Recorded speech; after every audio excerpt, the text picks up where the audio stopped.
Hello everyone, welcome back to the page. This is Dave, also known as Loving Them Trains. So what you're looking at right now is an empty space on the layout. This is in one of my corners, and as you can see on the bottom right side of the camera, you see an overpass. So obviously if I have an overpass, I have to have a road. So the road needs to go across the railroad tracks and into that tunnel portal on the hillside there. I also need to put in the grade crossings themselves. The thing that I'm not sure about right now is if I'm going to have flashers or I'm going to have crossbucks in this section. And also I need to decide on this side of the tracks what I'm going to put on either side of the road, whether it be a small structure or just trees and scenery. So I guess as the project unfolds and evolves, we'll make those kind of decisions. So I need to shut my mouth and start getting busy with getting the road and the grade crossings going.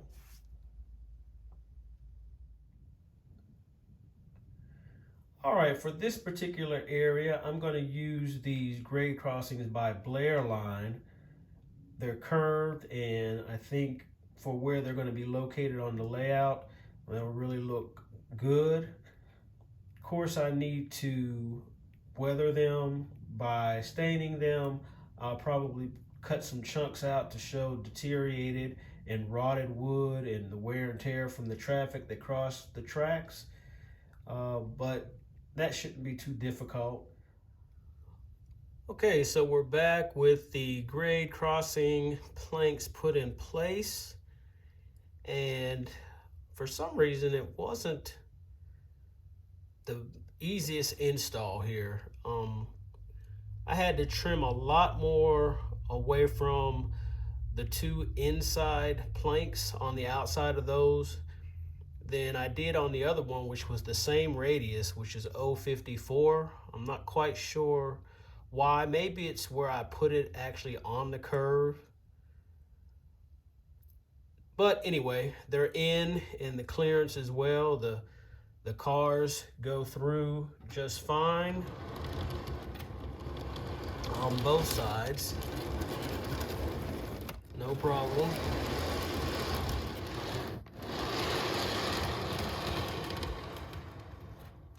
So they both go through good. I also have run some trains through here as well.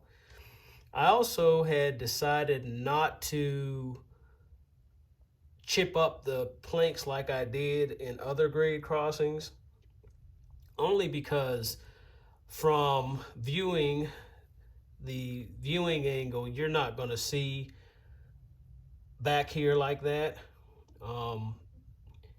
So I don't want to spend the time doing that. My main thing is making sure that these are reliable and that I don't have any derailments. So I'm not going to take the time to nick it up and do all the fancy stuff I normally do. But I still think they look good after the painting process. And all that is stain. Hunter line, I believe I used on this.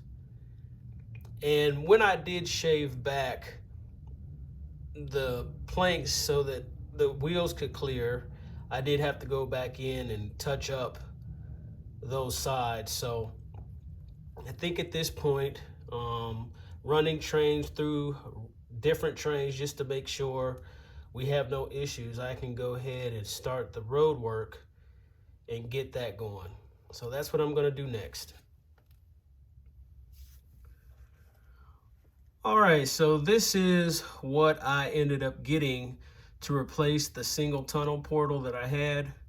It's this tunnel portal by Woodland Scenics. Of course, it's HO scale.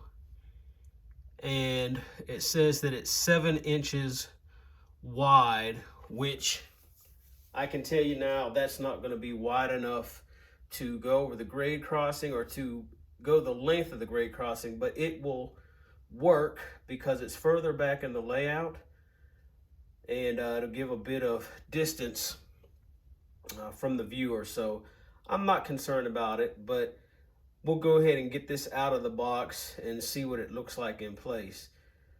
One thing I like about modeling in O scale is we have the tools or the ability with having some scales that are smaller than ours to use that equipment to create distance. And I like a lot of the HO stuff, a lot of the N scale stuff. And unfortunately, because I model in O scale, I'm not always able to use it. But when you're trying to create distance like this, it's perfect for that. And this is a prime example. So let's go ahead and get this going and see what it looks like. Forgot to mention that one other thing about this tunnel portal is it's a concrete look, as you can see on the box. I had the opportunity to choose between two. One was kind of a rock cut, kind of resembled the other one. The single tunnel portal I had a little bit more, but this one looks a little bit more accurate for what they would have done for a road tunnel. So I just made the decision to go with this. Plus, it will create variety, which I'm all about.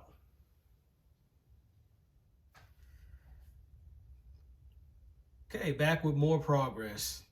So if you look back at the tunnel portal, you can see that I've got the vines and growth around it, covering up all those unsightly scenes that came from installation. While I was back there, I also went ahead and touched up a little bit of the hillside or the rock face there, where there were some glaring white spots still showing. And I went ahead and started painting the road. So I wasn't sure if I was going to go with a dark pavement color, asphalt, or if I was going to try to match the color of the bridge. And I think I want to go with the color of the bridge, even though you can see that the bridge is darker, the cement is a little bit more worn. So I'll just go back with more chalks and darken that up a bit on the road. But I did start the weathering process. So the striping was added, and it's a little muted because, of course, this road is not supposed to be brand new. And that was interesting to put there. If anybody has any wonderful or techniques that you use when you're doing road striping on a curve, I would be interested in knowing. What I ended up doing was putting a strip of tape, a thin strip of this automobile tape right in the center of the road. That's to mask off that very center. And then I put painter's tape on each side of that so as to create the double line, double yellow lines. And then, of course, once it was masked off, I painted the inside of it. But as I started to do it, I realized there probably was going to be one problem. And that problem was, yes, when I pulled the tape up, there was a lot of peeling. Very frustrating.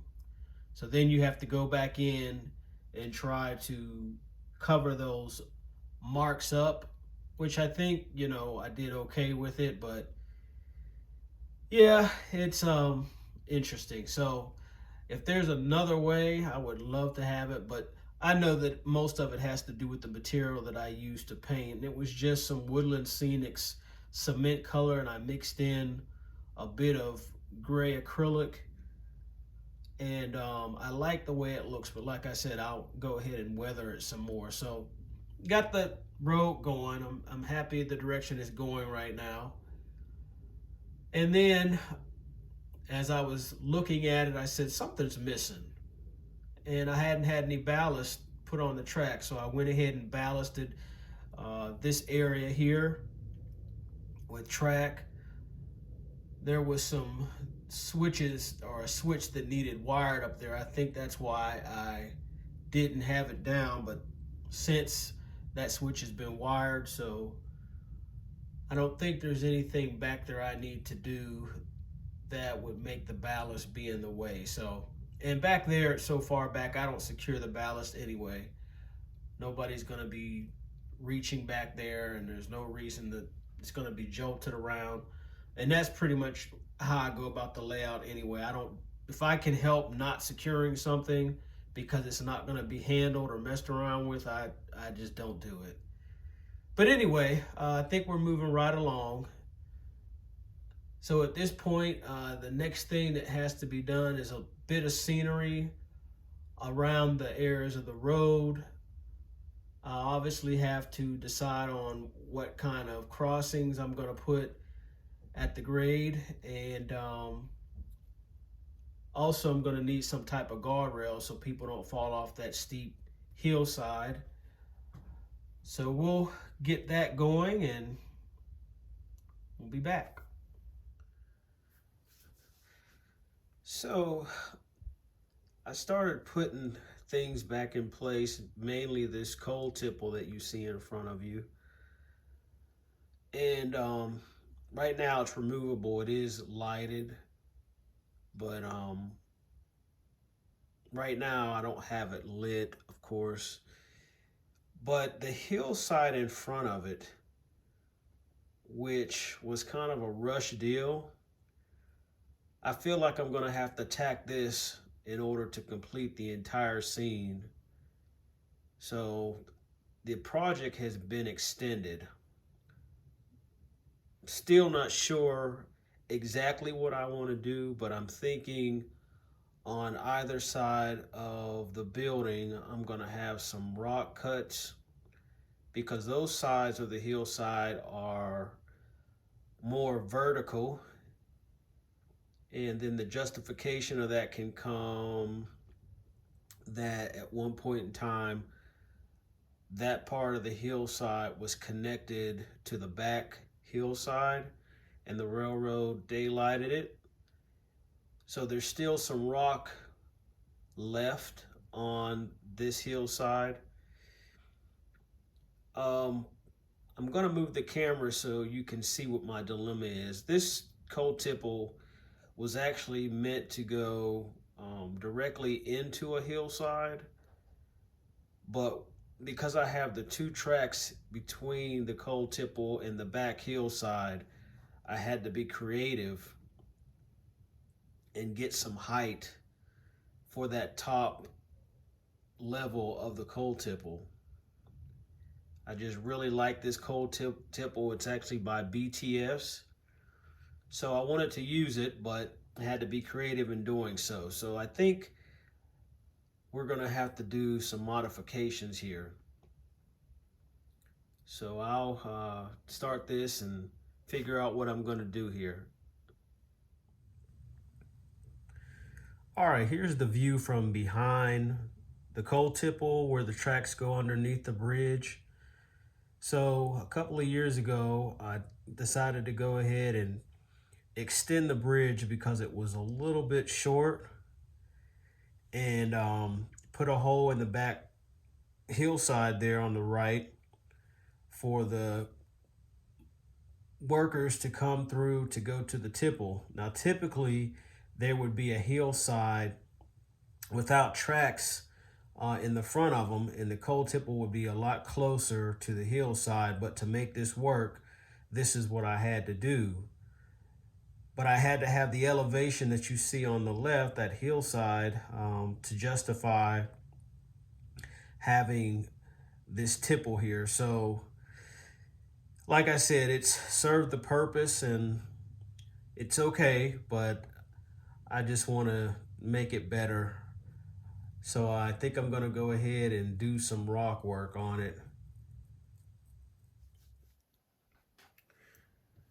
So I finally got the rock work done on here, and my first attempt was a disaster. The back hillside was done all in resin, so I kind of got used to that process, even though prior to that, all of my rock work had been plaster. But just from that time of doing the resin, I kind of forgot some basic steps.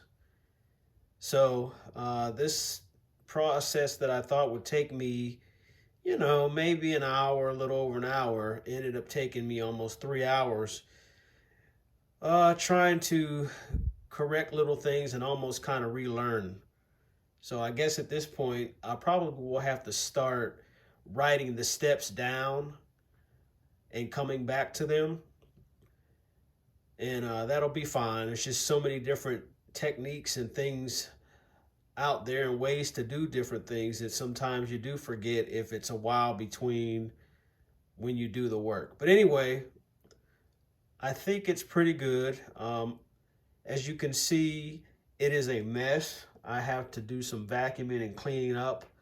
I actually think at the bottom there on the left side, I'm going to leave that and probably secure it and paint it and treat it as fallen rock. That may necessitate a fence there, I'm not sure. But anyway, I guess on to the next step, which is cleaning this up a bit and then beginning the painting process. All right, here's a bit of an update. We've begun the painting process, and at this point in time, I've added acrylic gesso on top of the rock work. Then in its powder form, I added some tempera paint, and I did spray on a bit of alcohol. Some people mix the alcohol with the tempera paint and or use that jet dry, which is that cleaning product for the dishwasher. They mix that with the tempera paint, and that kind of oozes and gets all in the cracks and all of that. But I just put it on in powder form, then sprayed and spritzed a bit of alcohol on it, and that's enough coverage for me. I want some places to be lighter than others, obviously. That's where you get your variation. So it's pretty ugly at this point, which is the look that I'm going for and where it should be here. So next we'll try to start getting some colors and see if I can't blend it to look like it was part of the rock cut in the back. So here we are with the finished road and scenic elements such as bushes, weeds, flowers, and trees around it. Also, you see that the guardrail has been installed. As I pan to the right, you can see how it leads to the grade crossing. Here you see that the crossbucks have been installed. In haste to get this video out, the one across the tracks is facing the wrong direction. At this point, the wires have been dropped through the benchwork, but they have not been wired. I'll save that for another video. Lastly, you get a peek of the rock outcropping on the bottom right of the screen. Here's a look at the finished rockwork on the left side of the tipple. You can also see how I integrated the foliage around the outcroppings for a more natural look. Here's a look at the right side of the tipple where you see the smaller outcropping. As I move a bit to the right, you can see how the overpass crosses over the unballasted tracks. You can also see a signal there on the right. That's because I'm in the middle of installing a signal system, and once complete I will ballast the tracks. And this perhaps is my favorite view in this scene. Here you can see the road twisting its way to the grade crossing as the road disappears into the tunnel. This will undoubtedly be a great place to rail fan the layout. As I pan to the right, you see more of the road overpass and the view drivers will see of the coal tipple as they head towards the tracks.